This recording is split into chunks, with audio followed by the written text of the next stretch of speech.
wabarakatuh. Selamat pagi, siang, sore, malam semuanya. Rekan-rekan mahasiswaku Fakultas Ilmu Budaya jurusan Sastra. Nah, hari ini kita akan mengkaji mengenai nilai-nilai unsur sastra bahasa dalam Al-Quran. Karena apa? Tentunya kita sebagai muslim harus tahu, minimal memahami apa yang ada di dalam Al-Quran, termasuk pada kompetensi kalian sebagai sastra, ya. Baik teman-teman semua. Nah, kemudian coba nanti kalian membaca literasi-literasi mengenai sastra atau bahasa yang ada di dalam Al-Quran. Oke?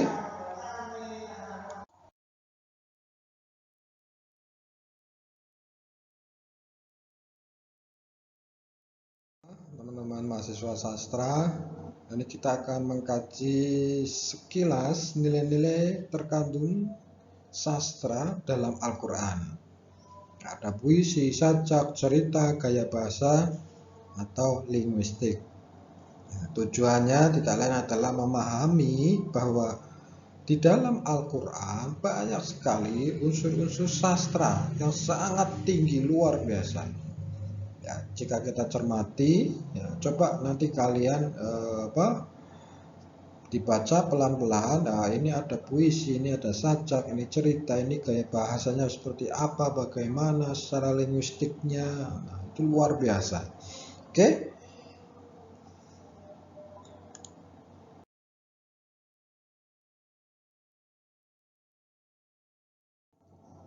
Kita masuk ke persajakan, ya. Hampir seluruh ayat Makkiyah menyerupai untaian bait-bait syair, kesamaan qafiyah atau rima. Contoh pada surat An-Nas, Al-Ikhlas, Al-Qadr, Asy-Syam, ya. Hal ini sangat menarik bahwa dalam kebanyakan ayat ada pergantian sajak senantiasa dibarengi pergantian tema. Kalau dalam prosa mirip dengan pergantian paragraf. Oke.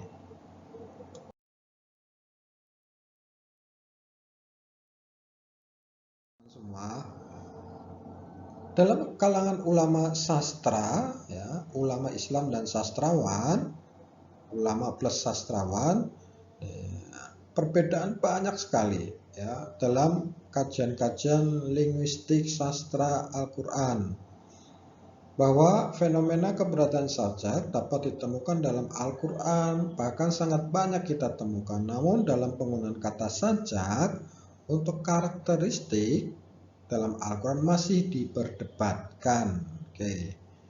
Ada kalangan ulama yang berpendapat bahwa itu bukan sajak, itu adalah fasilah. Ada ulama juga yang itu ada unsur sajaknya, nah seperti itu. Baik, hal ini dimotivasi oleh peranan sajak pada masa pra-Islam dan dikaji secara historis.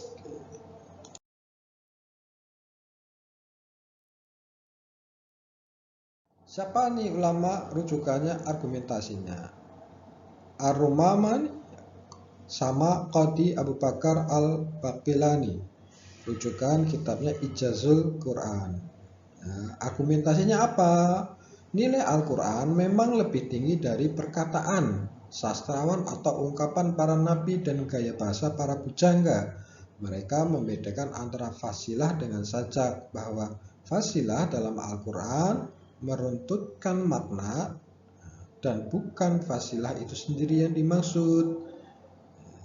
Itu kalam ulama dari Ar-Rumamani, Qadi Abu Bakar Al-Baqilani. Oke.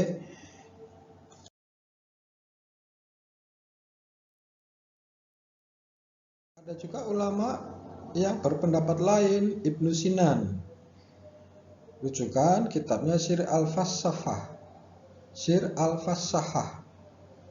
Bahwa sajak merupakan bagian dari fasilah. Sajak sifatnya lebih khusus, sedangkan fasilah lebih umum. Nah, pembagian sajak ini ada 3. Mutaraf, wasilahnya berbeda, wazan tetapi huruf akhirnya sama.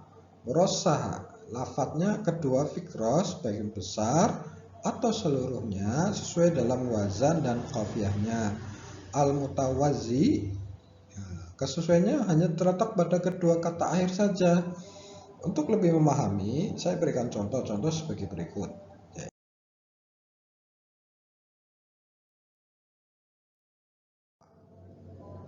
Mutaraf. Tadi mutaraf apa? Wasilahnya berbeda wazan, tetapi huruf akhirnya sama. Ya. Huruf akhirnya sama. Oke.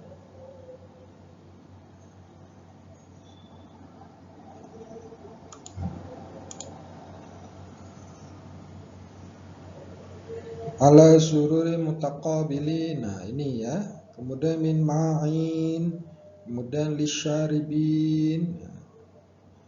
Bagaimana dengan murasa? Lafadz kedua fikros sebagian besar atau seluruhnya sesuai dengan wazan dan qafiyahnya. Terakhir, ya, mahdud, mamdud, mamdud. Nah, seperti ini. Oke. Di Quran surat apa? Coba kalian cari. Baik.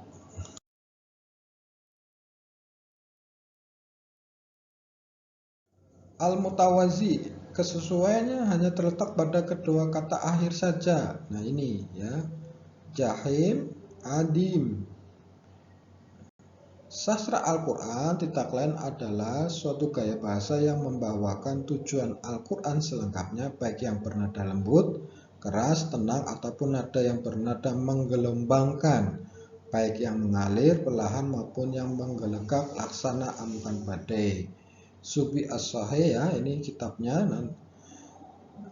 Ayatnya apa ini? Surat apa ini? Coba kalian baca, buka. Oke. Jadi ulama-ulama terdahulu dan sekarang berbeda pendapat. Ya, perbedaan pendapat wajar karena bagian dari studi keislaman.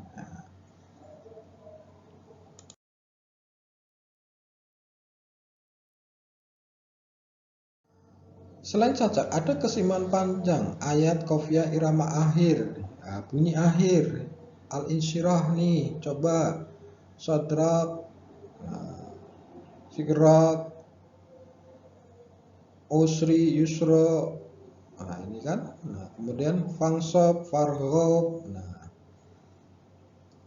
ini irama akhir, ya, bunyi akhir. Kalau dalam teori sastra apa namanya? Coba buka lagi teori-teori linguistik sastra kalian. Oke.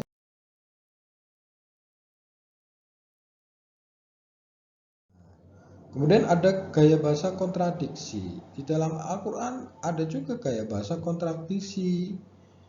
Misalnya antara orang yang beruntung, orang yang malang, mukmin, kafir, surga, neraka, dan sebagainya. Bentuk lain kontradiksi ialah seperti yang terlihat pada ayat-ayat sumpah yang dialektik. Oke.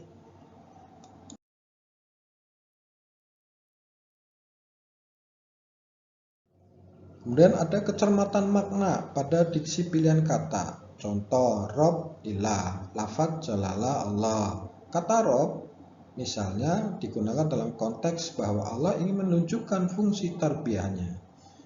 Kemudian ada Bani Adam, Al-Insan, Al-Bashar, An-Nas. Nah, masing-masing kata ini karena masih memiliki makna khasnya sendiri-sendiri.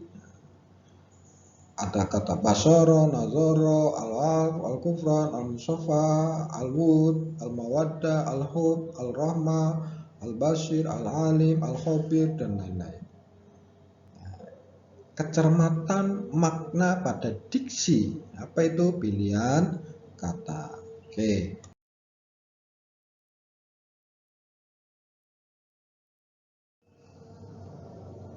Gaya bahasa kontradiksi yang dipakai dalam Al-Quran, ya, misalnya antara orang beruntung tadi, ya, surga, neraka, malam, siang, dan lain-lain. Ada juga dalam surat Al-Waqi'ah, surat An-Naba. menggambarkan mengenai orang-orang yang melampaui batas dan balasan yang akan mereka rasakan. Oke.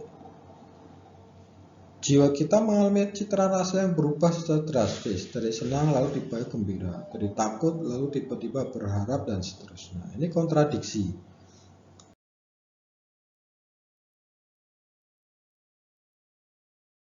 Baik teman-teman semua, itu mengenai sekelumit sekilas mengenai nilai-nilai unsur sastra yang ada di dalam Quran. Selanjutnya pertemuan besok kita akan mengkaji bagaimana itu sastra banding, al-adab, al-muqaran, ya, perbandingan sastra. Demikian penjelasan saya. Untuk lebih hidupnya perkuliahan ini, yuk kita diskusi, kita kaji bareng-bareng bersama. Wassalamualaikum warahmatullahi wabarakatuh.